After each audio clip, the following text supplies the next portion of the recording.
90년대 후반과 00년생 이후는 세금 노예 그리고 생산성 노예가 되게 될 겁니다. 인플레이션을 막아라 이 노예들아. 그리고 세금 내라 이것들아.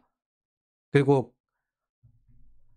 좋은 방법이 있어요. 이런 상황이 됐을 때 얘들에게는 스태그플레이션을 주고 그리고 난 다음에 위에는 스태그플레이션을 벗어나는 것처럼 하면 됩니다.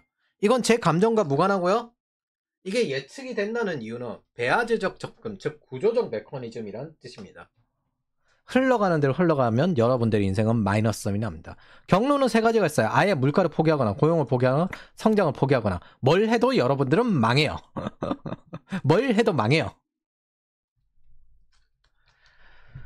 자, 이건 과도하게 그 부모 세대들이 정부 의존을 영원하게 하는 대가입니다. 이런 실버 민주주의는 사실 한국뿐 아니라 선진국이 더 심해요. 한국이 지금 그나마 사정이 나은 상태예요. 전 세계 좌파들이 연대해서 만든 인플레이션 기반 노예 제도입니다. 그래서 찰리 먼거도 이 말했죠. Z세대 부자되고 유지하기 훨씬 어려울 것. 워렌 버핏이 원래 장기 집중 투자하고 찰리 먼거도 장기 집중 투자, 즉 올인성 투자를 하는데 좀 알려져 있는데 이분이 뭐라고 했냐면 투자 다각화로 예측 불가 폭락에 대비해야 된다. 워렌 버핏도 투자를 다각화해서 다화폐를 가지고 있어야 된다. 투자자로서 그렇게 설명을 했습니다. 장기 집중 투자하시던 분들이 돌아가시기 전과 은퇴하기 전에 다각화를 해야 된다고 이야기를 해요.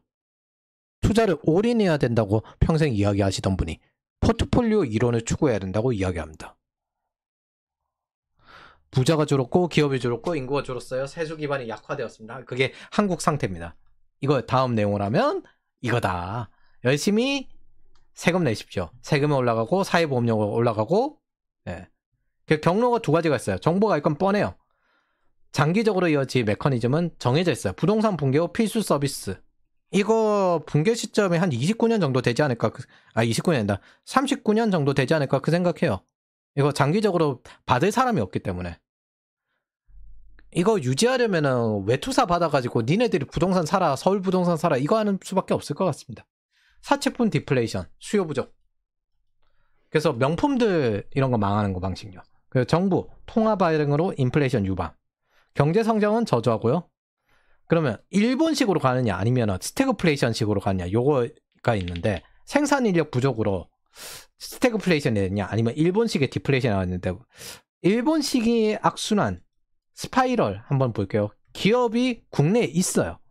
종신고용 문화가 있고 해외 이전은 어렵고 계열사 네트워크가 있고 국내에 결속되고 일본 내에서 버텨요.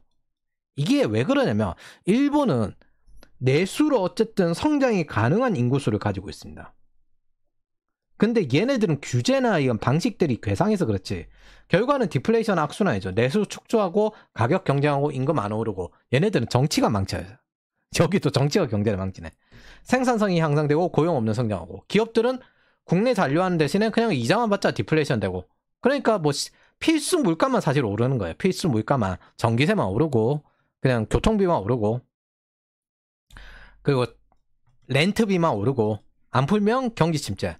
정부의 딜레마는 돈을 풀면은 렌트비가 올라가네. 안 풀면 경기가 침체되네.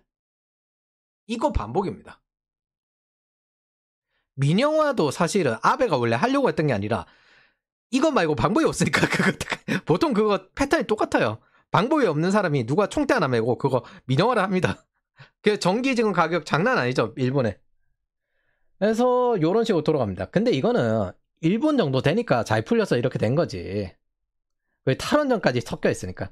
일본 정도 되니까 여기 있는 거지. 기본적으로 이렇게 되면 워커들은 좀 무기력화됩니다.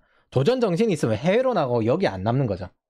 와, 난 진짜 일본 좋다고 일본에 자꾸 가려고 하는 애들 좀 왜 그런 쓸데없는 선택을 하고 앉아있는 건지. 좋다고 왜 거기 가나? 그냥 여행이나 가야지. 그걸 왜 살려고 하는지 모르겠어. 하여튼 하위층 스태그플레이션 고착화 경로의 가능성이 높습니다. 그리고 그건 지금 이제 이 유튜브로 보는 여러분들이 될 겁니다. 한국형 시나리오. 기업들은 해외 대거 이전하고 산업이 공동화되어 남은 서비스업 인플레이션이 되고 인력 부족이 되고요. 그리고 제조업 붕괴, 서비스업 인플레이션 이렇게 해서 스태그플레이션 경로가 될 가능성이 높다. 인건비가 올라가는 경향이 크니까 자영업은 특히나 서비스업은 인건비 영향이 크니까 월세는 오를 것이고요. 한국은 더 이상 싼 에너지를 공급할 수도 없고요. 신규 생산성, 새로운 고부가 가치 산업군 요거 나오는 수밖에 없는데 이거 할 거면 왜 굳이 한국에서 합니까? 플랫폼 국감으로 단계가 막혀버렸는데 4년 넘게 이거 했을 때 아무도 신경 안 쓰는 거 보고 이 나라 끝났구나 그 생각했습니다. 한국에서 스타트업은 망하도록 설계되었고 결국 망했습니다. 규제가 네거티브 규제가 아닌 포지티브 규제를 가지고 있는데 이걸 개선할 거다 이렇게 해서 고용도 많이 하고 왜냐하면 무슨 기대가 있었냐면 공채가 없어진 시기에 스타트업이 많은 고용을 하던 시기였습니다. 그러니까 우리가 이렇게 사회에 기여를 하고 하는데 이걸 위해서라도 최소한 포지티브 규제를 네거티브로 바꾸려고 노력을 하지 않겠냐 그 생각을 했습니다. 서해마 플랫폼 국감에서 아예 무너뜨리고 노조에 가입 다 시킬지 몰랐던 거예요. 야 그냥 많은 길을 가버리네? 깜짝 놀랐어요. 내가 이미 2021년에 말을 했습니다. 장기적으로 한국은 답이 없다. 근데 그때보다 더 나빠졌어요. 저 정도로 팬데믹 시기에 돈을 많이 뿌릴 줄 몰랐거든. 그래서 외국처럼 네거티브 규제하는 게 아니라 해놓고 난 다음에 이제 계속 수정해 나가는 규제가 되는 게 아니라 정한 것만 하는 거 규제가 됩니다. 여기는 AI 못합니다. 장담하죠. 여기는 AI 못합니다. 이거 사실 패턴 있잖아요. 김대중 정권 때도 한번 해본 거예요. 해보고 안 됐어요. 안 됐어요. 그래서 그때 판교가 뜬 겁니다. 왜냐하면 강남경찰서에서는 매일 네이버 메일로 왔다 갔다 한다 불러요. 그래가지고 판교로 도망가면은 판교에서는 CEO가 안 가고 변호사가 가도 됐어요. 그리고 지금 현재 다시 2015년 스타트업 했는데 똑같은 구조가 펼쳐진 겁니다. 여기는 못 바꿔요 이제. 왜? 2015년 스타트업 시작할 때보다 한국의 규제가 줄었습니까? 아니요, 늘었습니다. 규제 법안 발의만 미친 듯이 해서 거의 세계 최상위급의 법안 발의가 계속 이어져 왔습니다. 2015년 스타트업이 시작할 때보다 한국의 경제 성장률이 늘어 투자 가치가 있나요? 아닙니다. 한국의 좋은 수익 사업 월세죠. 사모펀드 들어오듯이 월세 줍줍하는 거야. 이 증세와 세금 증대의 생산성을 감당할 수 있는 신흥기업과 엔지니어가 나올 확률이 높을까? 아닐 것 같은데요. 외국으로 뜨지? 한국에서 신흥기업을 하는 난이도는 2015년보다 훨씬 더 어렵습니다. 저 그 말합니다. 토스가 미국에 있었으면 훨씬 더 많이 벌었을 건데 한국에서 끝까지 있으려고 하다 보니까 저 지랄이 났다고. 저는 이 현재 이 구조가 청년이 처참해진 선진국 경로의 가능성이 높다고 생각을 합니다. 월세 세금 필수 소비재만으로 생활비가 60%가 털려요. 내가 보기에는 자네들 세금이나 사회보험료 40% 털리고 난 다음에 월세로 한 30% 털린다. 임금이 올라가는 사람은 점점 줄어들게 될 겁니다. 뭐 경제 성장이 줄어든다는 건 임금 올라가는 사람들도 줄어든다는 거죠. 극단적으로 양극화될 겁니다. 영원히 배급자들은 영원한 배급으로, 그리고 생산성 있게 성장하는 사람들은 한국의 수요에 의존하지 않으니까 영원히 성장하면서 질투와 인플레이션 대가는 모두 지게 될 건데 왜 집니까? 떠나겠지. 세금 저거 더 올라갈 건데 저 세금 낼 바에야 다른 나라 가는 게 낫지. 이 인플레이션을 누가 덜 고통스럽게 감당 가능하냐로 결정이 나고 장기적으로 뛰어난 사람들 나가고 이곳은 마치 지방 유지가 통치하는 착근성 있는 인간들만 남는 국가가 될 걸로 봅니다. 즉 한번 붕괴를 제대로 세게 해야 리세션이 되고 여러분들 부모님 세대가 작살이 나야 대한민국이 살아납니다. 아, 그게 싫어? 그럼 여러분들의 인생이 죽으면 됩니다. 그러면 대한민국이 살아납니다. 아마 저는 이 경로를 택할 거라고 생각합니다. 여러분들의 인생을 죽이는 걸로.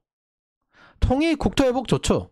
통일되면 이제 50년 동안 북한에 돈 퍼부어보고 여러분들 인생은 죽게 됩니다. 네가 절대적인 삶의 수준이 나아질까? 이 나라에서 지금 아이를 낳는 거는요, 노예를 양성하는 겁니다. 이걸 아직까지도 인지를 못해요. 1억을 주든 100억을 주든 노예를 양성하는 겁니다. 그만큼 인플레이션과 생산성을 누가 감당해야 되는데, 누가 갚아야 되는데, 화폐 가치 어떻게 할 건데, 화폐 가치와 생산성이란 개념이 없으니까 지금 이러는 거예요. X세대, 86세대 자식들은 세금, 월세, 신용배급, 필수 소비재를 감당하는 것으로 인생을 날려버리게 될 겁니다. 현재 대한민국에서 아이를 낳는 건 이들의 노예를 양성하는 거예요.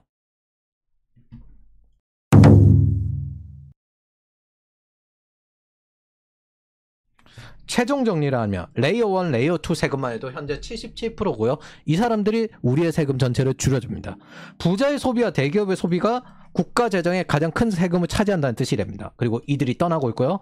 다음 세대 생산성을 감당할 상위 10%가 될 인재들도 떠나고 있습니다.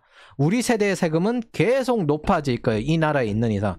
증세 효과 폐지되기 전까지는 제로섬이지만 장기적으로 마이너스 3입니다. 정부의 이익이 시장에 손해가 되는 거죠. 단기 효과로 높은 세율로 즉각적인 세수가 증가하지만 장기 효과로 세수 기반 자체가 파괴되면서 결국 0에서부터 다시 시작하게 됩니다. 당장 세금을 낮춘다 하더라도 세수가 증대되지 않아요. 저거 최소 2년에서 3년 이상 걸려요. 그리고 이 횡재세는 1차 세계대전, 2차 세계대전, 스태그플레이션, 환경 인플레이션, 정부가 만든 인플레이션이나 외부 충격으로 발생하게 됩니다. 즉 정부 지출 자체가 이 인플레이션의 근본 문제라는 뜻입니다. 증세는 단기적으로 세수를 증가시키고 장기적으로 세수 기반 자체를 부수고 그게 한국에 일어나고 있습니다. 감세는 단기적으로 세수를 줄이고 장기적으로 세수를 증대시킵니다. 딱 똑같이 대립되죠? 증세는 공급을 줄여서 인플레이션을 불러요. 원유 기업에 대한 증세가 인플레이션을 부른 것처럼 원유 수요 자체도 줄어도 완전히 사라지진 않아요. 그러나 세수 기반이 줄어들어 국가의 통화량을 증대시킵니다. 단지 통화 승수가 줄어든 걸 통화량으로 지금 대체를 하고 있다는 뜻이죠. X86세대 자식들은 세금, 월세, 신용배급, 필수 소비재를 감당하는 걸로 인생을 날려버리게 될 겁니다. 현재 대한민국에서 아이를 낳는 건 이 노예를 양성하는 겁니다. 즉 90년대 후반과 00년생들은 번영도 자유도 안전도 법치주의도 제대로 보장받지 못하게 될 겁니다.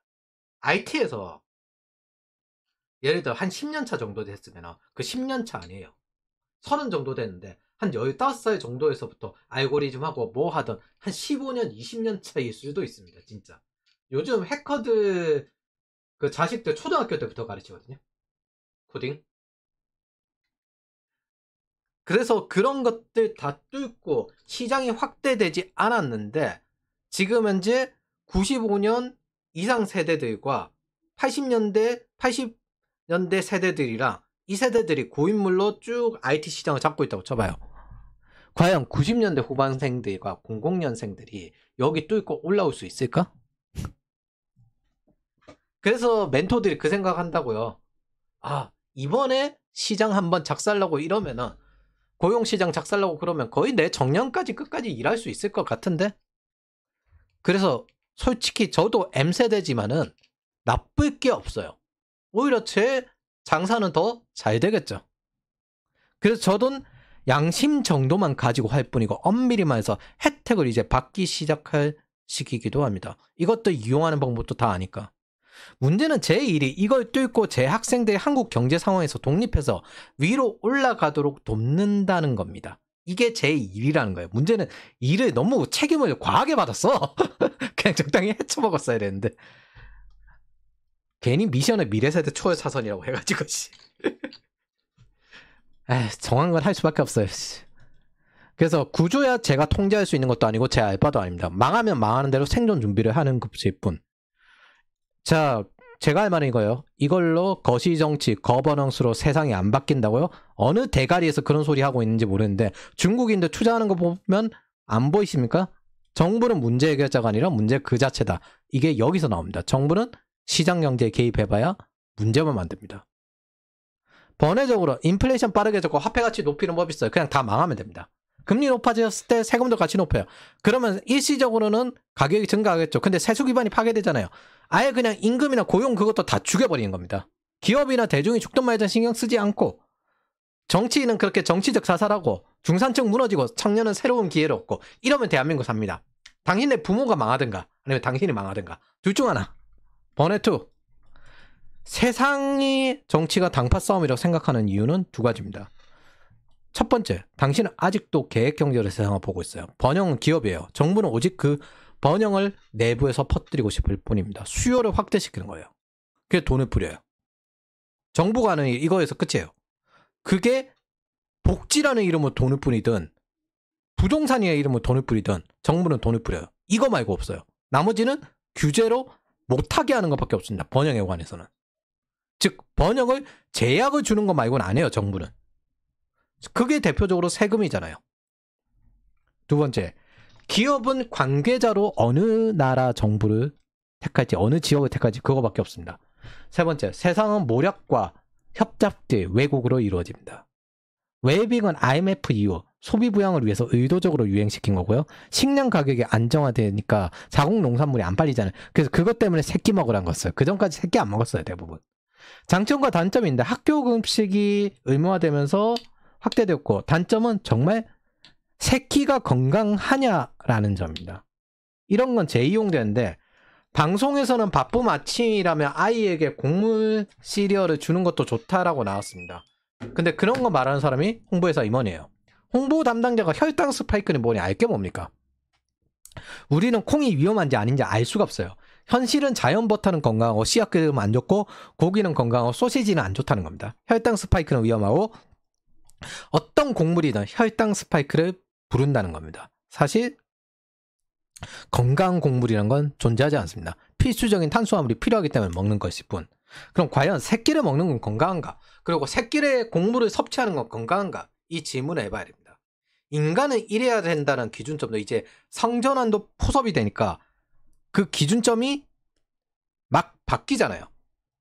자기 자신의 기준점은 자기 자신이 키워야 됩니다. 세워야 됩니다.